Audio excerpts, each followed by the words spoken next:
Amigas, amigos, seguimos con más. A esta hora vamos a conversar con Julio César Cañas. Julio César es economista y estratega financiero y lo hemos querido invitar hoy, bueno, porque hemos visto eh, esta noticia que sobre todo a los latinoamericanos no nos gusta mucho, Julio. ¿Por qué? Bueno, porque efectivamente venimos de países que normalmente pues tienen altos índices de inflación. Yo comentaba un poco en broma que la inflación nos persigue, sobre todo nosotros los venezolanos. Pero es que realmente aquí en Estados Unidos ver inflación no es normal. Estamos llegando a una cifra, por lo menos para octubre, de 6,2%. O sea, ya hace 31 años que no llegábamos a una cifra como esta. ¿Qué implica esto, Julio, para el día a día de quienes hacemos vida en este país, aquí en Estados Unidos? Bueno, lamentablemente, y como dices tú, los latinoamericanos y particularmente venezolanos, argentinos y mexicanos tenemos un PhD en el tema de inflación. Esto evidentemente afecta nuestro poder de compra y contrae lo que podemos comprar con el mismo ingreso que estamos nosotros generando. Si bien es cierto que la cifra, como tú indicas, no se había visto en los últimos 31 años y en promedio la cesta básica subió un 6,2 de manera anualizada justamente en lo que revelaron el miércoles. No es menos cierto que los rubros que componen la cesta básica, evidentemente hay una ponderación que da ese número. ¿Pero qué implica esto? Por ejemplo, si tú mides la inflación del precio de la carne subió 26% en el último año. Si tú ves la tocineta, 20%. Si tú ves, por ejemplo, la gasolina, que todos echamos gasolina en el día a día, 50%. Entonces, lo que te quiero decir, si bien es cierto que la canasta ponderada es 6,2, hay rubros en el día a día que nos están afectando mucho más y lamentablemente el nivel de ingreso promedio de quienes hacemos vida en los Estados Unidos no ha ido a la par de la inflación. O sea, el aumento promedio ha sido aquí 2,8% de lo que le incrementan el salario a la gente en el país. Entonces, claro, quienes somos latinos ya sabemos qué implica eso. Ahora, naturalmente es lamentable y aquí hay dos cosas. Aquí hay que entender qué es lo que está pasando para formar expectativas y luego voy con unas recomendaciones del día a día. ¿Por qué está pasando el tema inflacionario? Recordemos que venimos de una economía que está saliendo de la pandemia, pero básicamente aquí se apagaron dos cosas. Se apagó la producción y se apagó el consumo. Pero el consumo se prendió primero desde enero del año 2021 hasta acá, pero la producción no se ha terminado de encender. Entonces, por un juego simple de la teoría básica de economía, de oferta y demanda, hay más demanda de productos y de energía, le hace combustible en el caso de nosotros, que lo que hay para ofrecer en el mercado. Entonces, ¿qué pasa? Que por supuesto volvió la variable delta, eso apagó las fábricas en China, donde se producen muchos de los productos que se consumen a nivel mundial, pero particularmente en los Estados Unidos. De hecho, también tenemos problemas internos a nivel de la economía en los Estados Unidos, porque por supuesto, por efecto de la pandemia y de todas las consecuencias y corolarios del COVID, no hay suficientes trabajadores, Sergio. Entonces, no hay suficiente trabajador en los puertos, entonces tenemos todavía barcos en Los Ángeles, en Baltimore y en Savannah, Georgia, que no han sido descargados los containers. Y de paso, según la Asociación Americana de Transportistas, tenemos un déficit, imagínate, de 80,000 camioneros. Entonces, no hay quien lleve las mercancías de los puertos, que ya de por sí están trancados, a los centros de venta, al retail, a las tiendas, al Costco, a los supermercados. Entonces, ya de por sí eso hace que se contraiga evidentemente la disponibilidad de productos. Y por supuesto, como se está despertando en las economías, también estamos demandando más combustible y eso hace que suban los precios. Ahora, ¿qué hacemos nosotros en el día a día? ¿Qué es lo que quiero hablar? Que es precisamente, tenemos que empezar a hacer compras inteligentes, compras estratégicas y compras con tiempo. ¿Cómo es eso, Julio? Le explico. Mira, va a haber escasez, evidentemente no a los niveles alarmantes en los que probablemente hayamos vivido, particularmente los venezolanos en nuestro país de origen, pero sí recomiendo que nos movamos con tiempo para las compras decembrinas, porque evidentemente estamos muchas personas con dinero en mano, bien porque nos reactivamos o inclusive estamos recibiendo plata de estímulos del gobierno, pero hay poco producto. Entonces, a quienes tienen hijos como yo, la cartita San Nicolás y al Niño Jesús, hacerla con tiempo. Segundo, las compras comparadas y estratégicas. Por ejemplo, yo mismo, Sergio, lo aplico. Yo estoy pendiente de cuando hacen 2x1 de algún producto que yo consumo en el supermercado. Yo estoy pendiente cuando hay rebaja de la carne, cuando hay una promoción o el pollo los martes en tal o cual supermercado. Julio, pero qué fastidio, ¿me vas a hacer ir varias veces al supermercado? Por ahora sí. Pero es que tú lo decías, nosotros los latinos sobre todo tenemos un máster en este tema. Aprovecha eso, es lo que tenemos correcto. que hacer. Sí, Es sí, correcto. Entonces, claro, valga la cuña, aprovechar de ir a Costco, que de repente cuando compras varias cosas, el precio, digamos, individual se rebaja, estar pendiente de las ofertas en el supermercado. Quienes compran en ciertos supermercados, nuevamente valga la cuña, pero son ejemplos de mi día a día, Whole Foods, que no es un supermercado barato, pero quienes tenemos, por ejemplo, Amazon Prime, tenemos descuentos ciertos días en las frutas. Entonces, bueno, aprovecha y ve ese día para que compres más barato, porque todas esas cosas subieron de precio y hay que buscar la manera estratégica de claro. estirar el mismo dólar que no me han aumentado en salario. Sí. Julio, ahora, muchos achacan este tema, no solamente, como tú bien has comentado, este aumento de precios, a todo el problema de distribución de alimentos y de la demanda, sino que lo achacan directamente al tema político, es decir, afirman que no, el gobierno de Biden no ha sabido manejar este tema. ¿Qué crees de esto?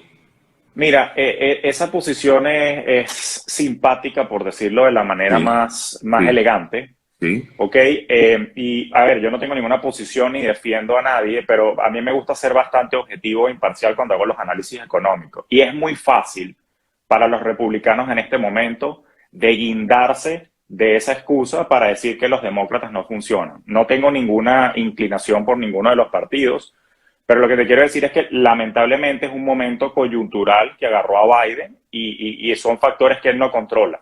Hay ya, que recordar que en Estados Unidos, a diferencia de nuestros países, hay separación de poderes. ok, Y quien controla la política económica acá es la Reserva Federal. ok, Quien tiene el poder de incidir un poco más en lo que está pasando en la economía con política monetaria es la Reserva Federal a través de las tasas de interés. Lo que pasó, y por eso es que creo que culpan a Biden para decir las cosas como son, es que Biden sacó un dineral a la calle con los estímulos. Cuando la oferta estaba apagadita, entonces sacó un gentío con plata a comprar cosas que no hay. Entonces, indirectamente se entiende que por política fiscal y de estímulo, él incentivó de alguna manera indirecta, sin querer queriendo, la inflación, y eso es cierto. Ahora, lo que el gobierno está tratando de hacer es que ahorita están negociando una partida de lo que llaman ellos 1.8 trillones, que serían los billones nuestros en español, para tratar de ampliar la infraestructura portuaria, de transporte, la ferroviaria. Pero lo que les quiero decir es que eso no es una solución rápida. Entonces, para aclarar las expectativas, a ti que nos estás escuchando y sintonizando ahorita, este temita inflacionario, lamento decirte que se va a extender mínimo un año más. un año más, eso quería preguntarte, un año más, pero con una tendencia alcista o se va a mantener más o menos en estos puntos 6,2.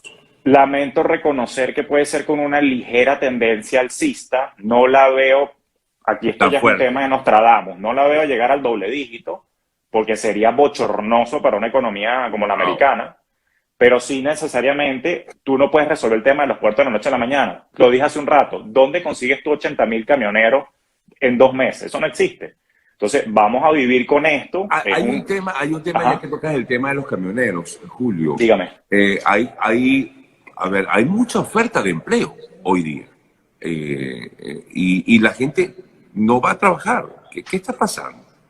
Sí, ¿qué es lo que ocurre? Hubo un incentivo perverso en los Sí, últimos 12 meses, sí, que cuando tú empezaste a recibir el beneficio del unemployment en esteroides, porque acuérdate que subieron el beneficio temporalmente por una cantidad de meses, era mejor para las personas quedarse en casa que trabajar por $8 la hora, por poner una cifra promedio.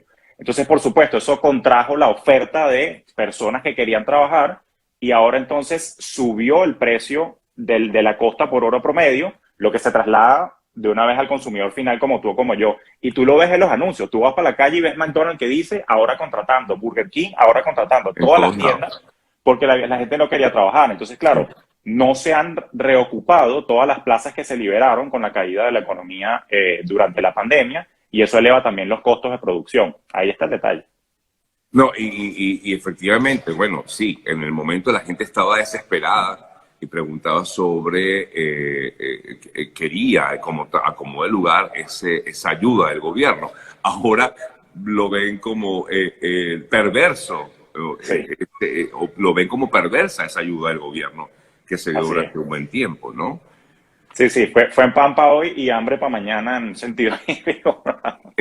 Julio, por aquí leo varios comentarios o varias preguntas y sobre todo algunas coinciden en el tema y yo también me pregunto qué va a pasar con los préstamos, con las hipotecas Ok, de viviendas, porque inmediatamente sube la tasa de inflación, inmediatamente la tasa, pues también aumenta la tasa de los créditos sí, hipotecarios, básicamente, ¿no? eso es una excelente pregunta y la expectativa es que si esto sigue así, Sergio, la solución desde el punto de vista de política monetaria es que el año que viene empiecen a subir las tasas. No en el 2023 como se planeaba, sino ya el año que viene. ¿Qué pasa con las hipotecas? Si usted que me está sintonizando amarró un préstamo a tasa fija por 15 o 30 años, dije tasa fija. Claro, se No quedó hay, no, fijo. hay, no hay pataleo. Usted aprovechó un momento donde la coyuntura hizo que las tasas estuvieran bajas y usted probablemente sacó un relativamente buen negocio a largo plazo. Claro. Quienes tienen tasa variable son quienes de repente sí tienen que estar un poco más preocupados porque de repente es una tasa variable los primeros 5 años, ahí sí van a tener ajustes, pero quien tiene tasa fija, duerma tranquilo, ya usted amarró ese negocio. Claro, claro. Ahora, ¿es recomendable en estos momentos? Yo creo que no, pero te pregunto, ¿comprar vivienda? Mira, te voy a hablar desde la perspectiva financiera, no soy experto en el mercado de inmobiliario. Inmobiliario, ok. Pero lo que he escuchado de mis amigos expertos con los que yo converso es que ahorita ellos le llaman un mercado de vendedores, un seller's market. Y Claro. básicamente quiere decir que los precios de las viviendas en todas las metrópolis están súper elevados, o sea, carísimo todo. Entonces hay como que un contraste que, bueno, está todo carísimo, pero la tasa está baja, pero yo no sé si viene una corrección de mercado, no es mi experticia ese mercado en particular, y después las casas vayan a caer de precio. Yo siempre recomiendo, Sergio, saquen la cuenta. O sea, abran su hojita de cálculo y hagan todos sus cálculos que tienen que ver con flujo de caja, cuánto me cuesta, si esto me conviene, si lo puedo pagar. Y si usted consigue una casa con un precio razonable y una tasa que porque tienes buen score de crédito que puedes aprovechar y de verdad quieres comprar porque te conviene, bueno, adelante. Bueno, Pero es que también siempre calculemos el detalle. los precios de las casas están, bueno, sobre todo aquí en el sur de la Florida, están muy Elevado. elevados.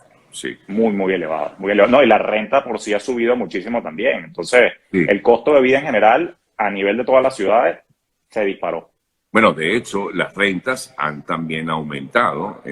La mayoría, no todo el mundo, pero gran parte de quienes se encuentran en estos momentos alquilando alguna vivienda, normalmente esos contratos concluyen, digamos, en esta época del año y bueno, les Sí. viene un incremento considerable ahora. Así es, así es, Eh, así es. ¿Cómo nos programamos eh, para el próximo año, Julio? Yo sé que es una pregunta como que muy difícil de responder en pocos minutos, pero ¿cómo irnos programando para el próximo año viendo este panorama que no parece nada alentador, Julio? ¿O hay Sí. esperanzas de que mejore? No, no, hay esperanza de que mejore porque naturalmente, como te digo, tanto quienes son partidarios y controlan la política económica y la política fiscal no quieren caer en el bochorno de una inflación de 2 dígitos, o sea que se van a mover, además que ponen en juego el ciclo político de que por un tema económico pierdan la reelección. Siendo así, lo único que nos queda a nosotros es enfocarnos en nuestra economía. Yo siempre recomiendo, creen un presupuesto, revisen su patrón de consumo, en qué estoy gastando, dónde puedo optimizar. Salir a comer a restaurantes se hizo mucho más costoso porque para empezar que no hay mesoneros, entonces ya de por sí te trasladan el costo al menú, te incrementan el precio. Mira, controlemos un poco más las salidas, yo sé que suena restrictivo, pero bueno, hay que apretar el cinturón un tiempo. Controlemos las salidas, controlemos el presupuesto, aprovechemos las ofertas en los supermercados cuando haya promoción, rebajas y hagamos compras con tiempo, no dejemos las cosas para última hora, porque el tema de escasez, que no va a ser extremo, pero de alguna manera uno se asusta porque ya uno ha vivido estas cosas, entonces hagamos compras comparadas con tiempo y estratégicas. Así es. Por aquí te preguntan, Julio, que qué consideras, qué piensas, perdón, qué opinas de la compra de criptomonedas. Sabía que me iban a hacer esa pregunta y yo decía, se han tardado. Mira, hay que tener cuidado con el Porque tema de... siempre sale, ¿no? Sí, sí, no, es que es el tema porque claro, el latinoamericano está acostumbrado a comprar cripto para protegerse de inflación. Mira, el tema de cripto hay que verlo con lupa. Yo le tengo cariño a las criptos y a la tecnología que hay por detrás, pero recordemos que el precio es muy volátil. Fíjate que el martes, la semana pasada, rompimos récord con Bitcoin, que es la más madura. Llegó a 68.000 y ahorita cayó a 64.000. ¿Por qué? Bueno, por un tema de oferta, demanda, por un tema especulativo y por un tema también de que se despertó un wallet o una cartera que no la habían tocado en 8 años. Entonces, hay factores que todavía no controlamos en las criptomonedas para poder entender que de verdad sea una reserva de valor. Entonces, yo lo veo con lupa, aunque repito, estoy a favor de las cripto, no creo que sea un instrumento para la mayoría por la volatilidad, porque hay gente que pone sus ahorritos, Sergio, allí, Claro. y de repente cuando viene un bajón dice, ay, pero yo tenía que usar ese dinero y ya perdí 20%. Claro. Eso es lo que no me gusta. Eso es lo que no me gusta. Entonces, bueno, hay una solución que hay que empezar a implementar, Sergio, pero no es de la noche a la mañana. Hay que buscar cómo producir más también. Yo sé, esa no es solución de un día para otro. No. Pero hay que empezar a trabajar en ver cómo creo otras fuentecitas de ingresos para dentro de 2 años. No importa que haya inflación, no importa lo que pase en la economía, yo estoy más solidificado y con fundamentos más sólidos. Y en este país no está fácil, tomando en cuenta que, Sí. que a veces la gente tiene 8 o 9 horas de jornada laboral y está difícil. Es correcto, se entiende. Se entiende totalmente. Pero bueno, hay que buscar los cambios estructurales en el estilo de vida de uno para poder alcanzarlo. Es posible, no es de la noche a la mañana, pero en el corto plazo, controlen lo único que yo tengo control: cómo gasto el dinero. Sí. Mis decisiones son las que dicen, bueno, cómo lo estiro. Julio, gracias, ¿sí? Gracias por estos comentarios importantes. Pueden seguir a Julio a través de su cuenta en Instagram, @JulioFinance. Por allí lo pueden seguir, además que tiene, además de su cuenta en Instagram, bueno, ustedes saben, tiene un excelente podcast que sale a través de otras plataformas digitales. Los invito para que lo sigan y estén pendientes, porque así como pues nos da clase a nosotros en esta mañana, siempre pues habla de esta manera, tratando de explicar de la forma más fácil este difícil mundo de la economía, porque no es nada sencillo, ¿no? Así es. Uno lo que piensa, Julio, es en gastar, comprar y ya, o sea, y medio ahorrar, porque es ahorra. Es así, pero bueno, hacemos todo lo posible por hacerlo complejo algo más sencillo y digerible. Así es, hermanito. Un fuerte abrazo, gracias a Julio César Cañas, @JulioFinance. Hacemos una pausa y ya venimos con más.